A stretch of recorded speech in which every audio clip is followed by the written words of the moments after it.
But it's one of the most important things you can do as a father, as a human, is protecting your family. That is your responsibility. That's how I look at it anyway. It's our responsibility to protect those we love, to provide for our families. And only for a very short period of time have we been able to outsource that by calling 911 or rely on someone else. But typically, what do police do? Unless you're a mayor or somebody like that, and they have a protective detail that's standing right next to you, they're coming after the crime. They're coming after the crime has been committed already. So it's our responsibility to protect our families and to provide for our families. So very short period of time that we've been able to outsource that and put in food on the table by going to the supermarket. A very slim part of all of human history has this been the case. So and we've gotten very comfortable with it very quickly. But it's important to take a breath and look at things holistically and realize, what are my responsibilities here as a father? Putting food on this table and protecting the ones I love.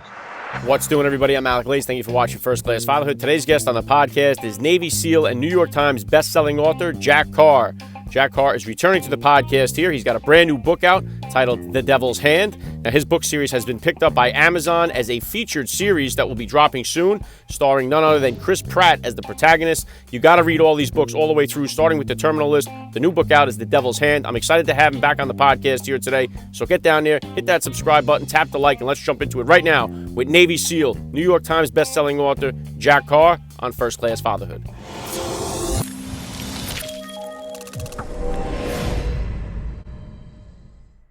Joining me now, First Class Father Jack Carr. Welcome back to First Class Fatherhood. Well, thank you for having me back on First Class Fatherhood. It's always great to see you.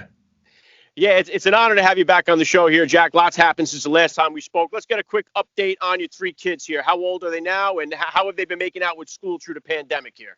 Oh, it's crazy. So they're 15, 13, and 10. I always have to give that a second to make sure I get it right. But we're in Utah. Utah's done a great job. It was actually a couple days ago was the anniversary of when I got the phone call that said kids are coming home and they're not going back to school. Or maybe it was they're coming home for 2 weeks and then we'll see what happens. And I knew right away, I'm like, no, they're not going back to school this year. So they were in the house from mid-March through, when they started again in the fall. But I was writing the book, and now we're all under the same roof. The kids are there. There's uncertainty about the pandemic. There's uncertainty financially for a lot of families, uncertainty health-wise for a lot of people, a lot of crazy different information out there. People really don't know what's going on. And then I'm trying to launch a book, the last one, at the same time. And the kids are right outside the door. And if you close the door, people that are working from home know how this works. When you close that door to your office, it's like a magnet. And it's like, they're there. The dog, kids, wife. It's like when you close that door and maybe make an announcement that says, hey, Dad's going to work now. It's a magnet. You're better just to kind of sneak off to a guest room or something like that and start typing away to do what you need to do without making a big deal of it. Because if you do and shut those doors, magnet, kids are there. Yeah, it's great. I've been dealing with that myself, Jack. I got 4 kids, and it's like it's been an adjustment for them being home from school, especially last year. My older ones have been back to school now, which has been great. But in the beginning, I do all my recording usually when they're at school. So it's like I have the whole house almost to myself, and it's been an adjustment, just like it has been for everybody, though. So yeah, exactly. We're all figuring it out. But yeah, Utah did a great job. So they did go back to school in the fall, and they've been pretty much in school the whole time. Yeah, very cool. If you could, Jack, please just take a second here to hit my listeners with a little bit about your background and what you do. Yeah, so I served 20 years in the SEAL teams. But even before that, I knew from a very early age that I was going to serve my country in uniform. And then I was going to write fiction, the type that I write today. So as I was getting ready to transition, I took all that reading that I'd done as a kid growing up and applied that to the academic study of warfare, to terrorism, insurgencies, and counterinsurgencies, to my practical experience on the ground in Iraq and Afghanistan. And that all came together at the right time and place while I flipped that chapter on the military side of the life and moved in to this next side as an author and in publishing. So that's the background. That's the 30-second background anyway. Yeah, and thank you for your service, of course, Jack. And you had just been crushing it in the fictional world here. And then last time I had you on here, it was right before True Believer was about to drop. And I had asked you about, and you were trying to shop it at the time for a series or for the movie or whatever it was. And you had one particular person in mind to play the protagonist. That turned out to be Chris Pratt. Now, you could have helped me out by dropping that here on the show. but I understand we couldn't make that happen. That is huge for you. What has it been like for you to land Chris Pratt to play the protagonist for the series? And what have your kids seen him in like Jurassic Park? What was kind of their reaction to you getting him for the role? Oh yeah, yeah. So I was cool for about 30 seconds, as a dad. But as I started writing, I started writing this the first novel, and I think it was like December of 2014, maybe something along those lines. So as I started down this path, being a child of the 80s, it was very hard for me not to think of someone playing my protagonist in a series or in a movie.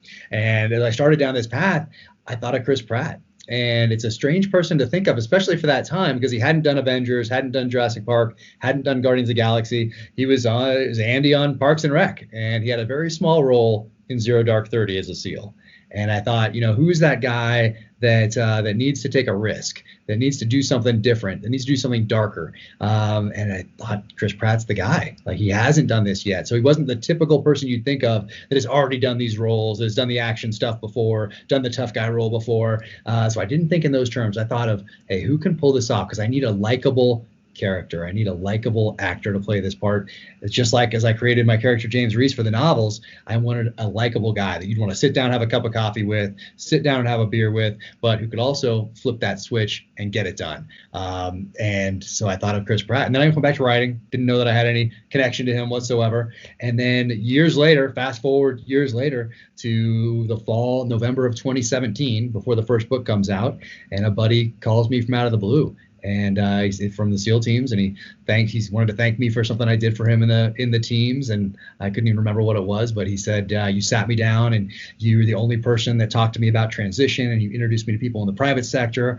I always wanted to thank you, and I was like, yeah, no problem. And then he said, I heard you have a book coming out, and I said, yeah, it comes out in a few months. I can send you this early copy called The Galley. It's like a rough draft. And he said, yeah, it'd be great, but I'd like to give it to a friend of mine.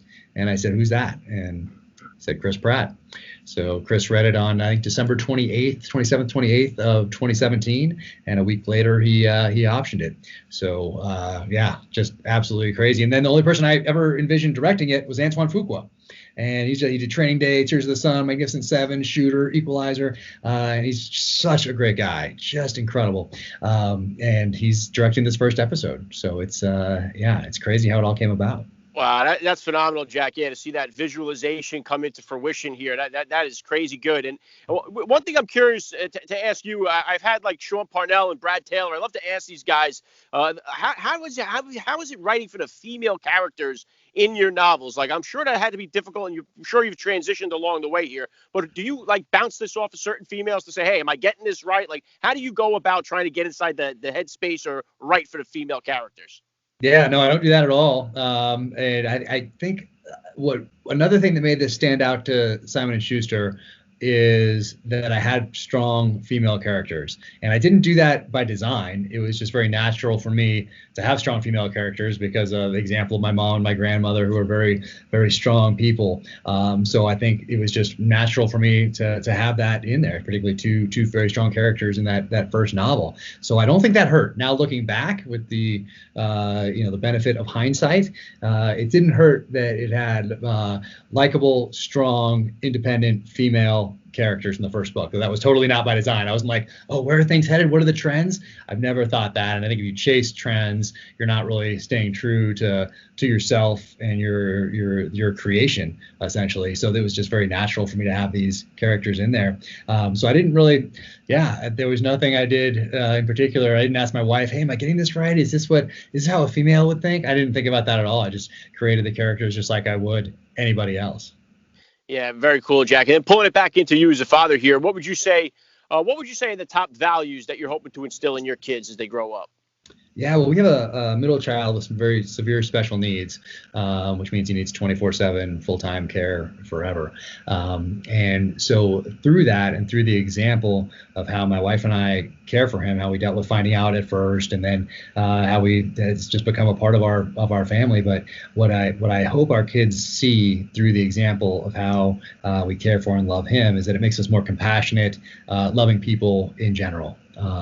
And couple that with what I try to do with the kids is getting them outside, teaching them to be independent, teaching them to be responsible. I hope that makes them better, productive citizens going forward. So I think those two things coupled together, that compassion with how we have to be taking care of our middle child, and then also, talking about and living the example of being independent, being self-sufficient, not relying on any, not seeking any sort of entitlement for any sort of a situation that we may find ourselves in. It's like, you have to deal. You're going to get knocked down in life, and not just getting back up and moving forward, but how you get back up and move forward is important, because whether your circle of influence is one person, 20 people, 20 million people, they're going to watch how you get back up, not just that you got back up and move forward. So for our kids, we try to,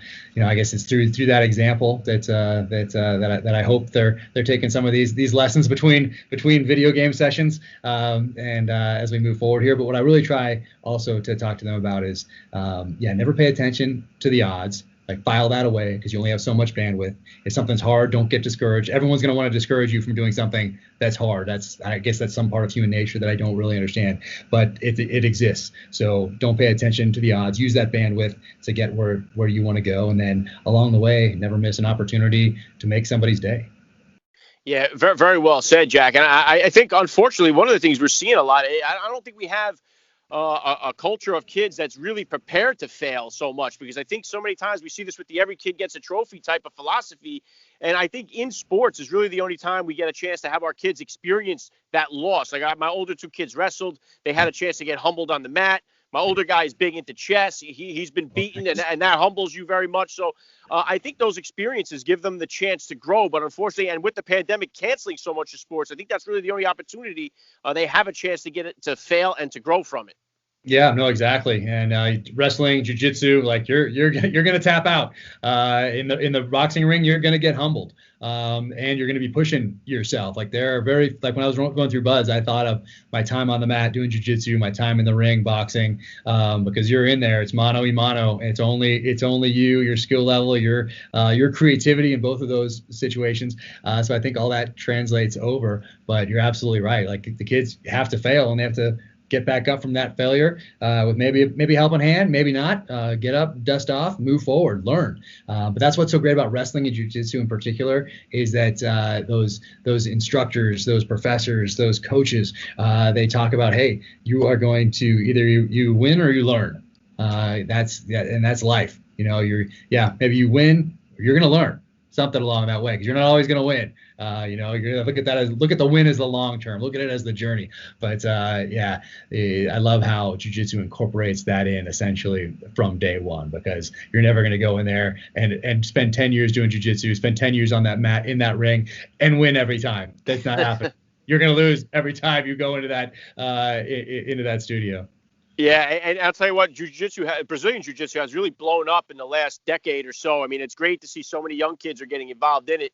And, I'm curious to ask you this, Jack, to get I know we've had, it's kind of odd that we've had military members making these political statements using public platforms. And I've never really seen that before. So I kind of wanted to get your take on how dangerous that is to see. And the other thing, I had Jocko Willink on the show here not too long ago, and I asked him about his opinion on the changes to the Navy SEAL ethos being gender neutral. So what kind of opinion you have on this, about military members speaking out, and then also with the gender neutral Navy SEAL ethos?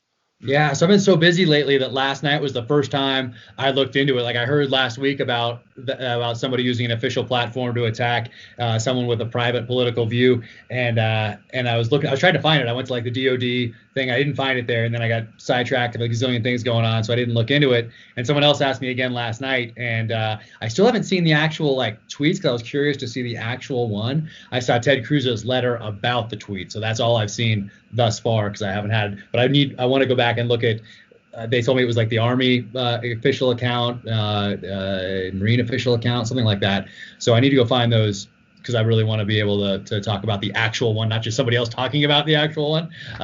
So that's what this is when I talk about this opinion. And yeah, it's new. It's certainly different. Typically, these platforms have remained, at least from what I've seen, and I don't spend all day every day searching through these things, but they've remained professional, which is what we expect of our military, is to remain professional and separate from whatever's going on in the political arena, and to do the job, which is to be prepared to go to war. Like that's it. And in war is to win the war. So that's it. Like that's it. And if what they're doing doesn't help that mission, doesn't help improve that mission, doesn't help build a foundation to be able to do that, then it's probably not appropriate.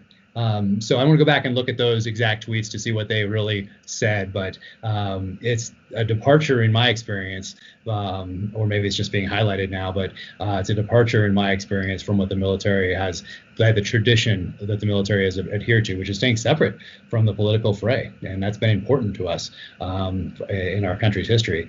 And to see that start to erode is, the most polite way to say it is that it's interesting, but what it probably is more dangerous. Yeah, and I was just, thanks for weighing in on that, Jack. I'm just curious. I'm a guy that never served. I have nothing but respect for all the men and women of our armed forces that are protecting us every day. So, and a lot of times, too, these things get blown up on Twitter, and it's a lot of people retweeting headlines and making up memes, and it's just crazy how information is getting distorted, and you never know what's real and what's not anymore. So that part of it is very, very frustrating. Yeah, that's why I want to go find those, but it's hard for me to find things on Twitter these days. Like I try to scrolling through, and then there's a gazillion things going on. So, but I need to look into that a little more. And then as far as the Seal Ethos, I was never a fan of the Seal Ethos. Some guys went out to an island, San Clemente Island, I think, in about 2005, give or take a year there. The Rangers have had a creed for a long time that really harkens back to their very early beginnings. And I think the SEAL teams wanted some sort of a guide. But I was never a fan of it because it didn't really, its basis was kind of like the Mark 23 pistol from HK. When I first came in the military, there was this pistol, and it was gigantic. And it was this huge, gigantic pistol because everyone's ideas got incorporated into this thing. So they said all these people came together. It needs this, the requirement, this is the requirement, this is the requirement, this is the requirement. So they met all these requirements, and what you had is this gigantic pistol that looked like it is huge suppressor. It has lights and lasers on it. Essentially, it was a rifle by the time you got everything attached to this thing. And when the war kicked off, I never saw anybody actually carry one downrange.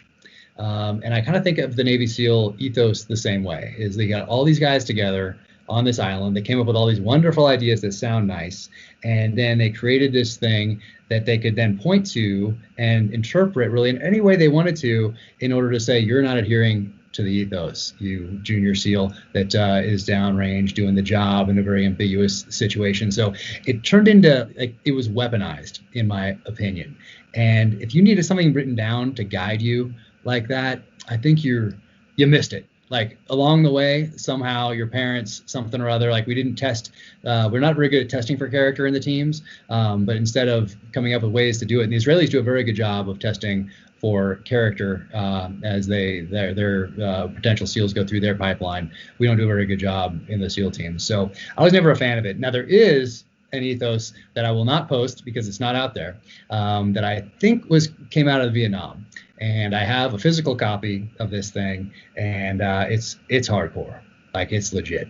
That's kind of the ethos that is more appealing to me. And I was given it as a brand new SEAL back in like 1997 or something, and I still have it today. But it's never been posted anywhere. I've never seen it anywhere online, so I won't be the one to put it up. But for me, that is more. It resonates with me more because it's about fighting and winning wars.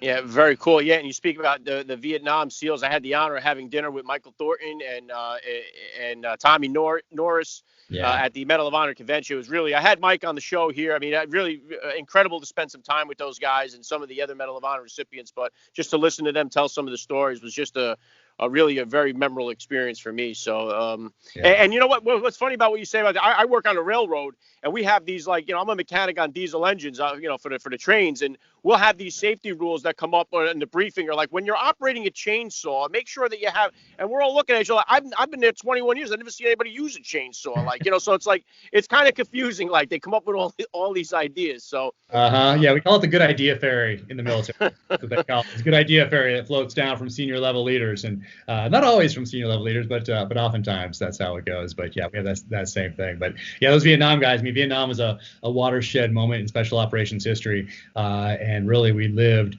off the reputation of those guys' hard work up until really September 11th. I mean, there were flashpoints here and there with Panama and Grenada and Mogadishu and a little bit of Desert One, but really we had not been in sustained combat operations since the end of Vietnam. And those guys, the tactics, techniques, and procedures that they came up with from I think 1962 up to 1973, I think those were the dates that SEALs were actively involved in Vietnam. We just took those and we dropped them down in the desert, in the mountains, in an urban environment. Like, we used those tactics and techniques and procedures for essentially everything up until September 11th. And then after that, in the mountains of Afghanistan and then in the urban environments in Iraq, we started to develop new tactics and techniques and procedures and evolved those. But really, there was a long time in there when we weren't involved in sustained combat operations that we owe everything to the guys from Vietnam. Yeah, very well said, Jack. And then I'm just kind of curious to get your opinion on this. Obviously, gun sales, people that are applying for gun permits has skyrocketed over the last year with the pandemic, election cycle, whatever it may be. Gun sales are through the roof. And my question to you is, what kind of advice do you have for the dad out there who's not a gun owner, who's never been a gun owner, and he wants to protect his family, and he decides to go and get this permit? He's got kids in the house. What's the best kind of advice you have for that dad who's making that decision to reach out, get the gun permit, thinking he's doing the right thing to protect his family, which could go very left very quickly here? What kind of words do you have for that dad? Yeah, it depends. Look at how much you have to allocate towards this weapon and towards this endeavor. And the most important part of that is the training. So make sure that you allocate enough money, enough time to get to the range, not just with your buddy or whatever, but go to someone whose only mission in life is to teach people how to be responsible with that firearm. And what's most important is to know your capabilities and limitations. So capabilities and limitations with whatever firearm you decide to get, or whatever, whether it's a rifle, it's a shotgun, it's a pistol, whatever it is, whether it's all three of those things or multiple of each one of those things, it's really to become a student of weaponcraft. Put in the time, just like with jiu-jitsu, just buying a gi or something like that is not going to do it. You got to put in the time on the mat. So in this case, you have to put in the time, not just on the range, but evolve those skills so that you're now doing scenarios. And there are all sorts of people that are coming out of law enforcement, they're coming out of the military, but they don't even need to have that background to be a great instructor. You can be a great teacher without having that kind of a background. So, but find someone that's reputable, that you trust, and focus your energies on the training side of the house. Don't just get it and put it by the bed and treat it as something that's scary. No, you need to understand how this thing works and then your capabilities and limitations with it. So there's a lot more to it than just what you see on TV. And if you're just going to go on a YouTube video or assume that you know how something works because you've seen it in a few different movies over the years, that's not enough. No, allocate that funds to the training. That is the most important part. Yeah, great stuff, Jack. Yeah, I think if we see a couple of Instagram lives, we think we got it down pat, right? Yeah, 30 seconds. Okay, I got it. No, it's going out there, and for me, it all depends on what people's finances look like, but it's one of the most important things you can do as a father, as a human, is protecting your family. That is your responsibility. That's how I look at it anyway. It's our responsibility to protect those we love, to provide for our families. And only for a very short period of time have we been able to outsource that by calling 911 or rely on someone else. But typically, what do police do? Unless you're a mayor or somebody like that, and they have a protective detail that's standing right next to you, they're coming after the crime. They're coming after the crime has been committed already. So it's our responsibility to protect our families and to provide for our families. So very short period of time that we've been able to outsource that and put in food on the table by going to the supermarket. A very slim part of all of human history has this been the case. So and we've gotten very comfortable with it very quickly. But it's important to take a breath and look at things holistically and realize, what are my responsibilities here as a father? Putting food on this table and protecting the ones I love. Yeah, awesome stuff, Jack. And let's go with the book here. Let's get a quick hitter here. Devil's Hand, the latest installment of the series. That's it right there. What can a listener, I'm going to put the link in the description of this podcast episode. Listeners got to go and check it out. What can they expect to see in the new installment here? So I explored really what I thought of in uniform and what I've thought a lot about since, which is, what has the enemy been learning by watching us on the field of battle for the last 20 years at war now? What is Iran China, Russia, North Korea, superempowered individuals, terrorist organizations. What have they learned by watching us, and what have they taken and then applied to their future battle plans? And I started doing the research for this in the fall of 2019. So I'm studying bioweapons, infectious diseases, the history of bioweapons and weaponizing infectious diseases. So when COVID hit, I was hypersensitive to what was going on. And as part of the theme of the novel, I knew that the enemy wasn't just watching our response to COVID and going about their day. No, they're watching our response to COVID, and they're seeing what lessons they can take and apply to future battle plans. And then same thing with the civil unrest of the summer. They're not just watching that with some sort of a passive type interest. No, they're looking at our response to that, and they're looking at a contentious election, and they're looking at all of those things and applying them to future battle plans. So this book is looking at us through the enemy, from the enemy's point of view, and me putting myself in their shoes and saying, hey, what would I do if I wanted to bring down an empire? How would I do that? And that's the devil's hand. Yeah, scary stuff, Jack. Yeah, awesome. Listen, I can't say how excited I am for you, not only for the new book, but for the new series. It couldn't happen to a better guy, better dad. And so excited to see what's to come for you later in your career here. I know this is just really the beginning for you. So, again, the link to Devil's Hand is in the description of today's podcast episode. Guys, please go check it out. And last thing I want to hit you with here, Jack, this is your second go around. Curious to see what you got for us here. I'd love to ask all the dads that get on the podcast, what type of advice do you have for that new dad or for that about to be father that's out there listening? Oh yeah. Well, yeah. If you think your life's not about to change, you're probably wrong, and it should change. If it doesn't change, there's probably some other issues there. But for me, yeah, it's being that example that because the kids are going to be watching. They're going to just like if you're in a leadership position anywhere else in society, they're going to be looking to you, and they're going to be taking an example from you, good and bad. They're going to be watching everything that you do. So this is your opportunity to build the citizens of the future. So passing along that independence, that responsibility, and doing that in a way that's going to help all of us. Not just them, but us as a country through how they conduct themselves as citizens. So I think that's kind of the baseline. But yeah, it's the kind of the most I don't know the best way to put it, but it's the best job you're ever going to have, and the most important one, that's for sure. Yeah, very well said. I love the message. This has been an honor for me to have you back on the show. Jack Carr, you're a first-class father all the way. Thank you so much for giving me a few minutes of your time here on First Class Fatherhood. Thank you so much for having me. Take care, and looking forward to doing it again soon.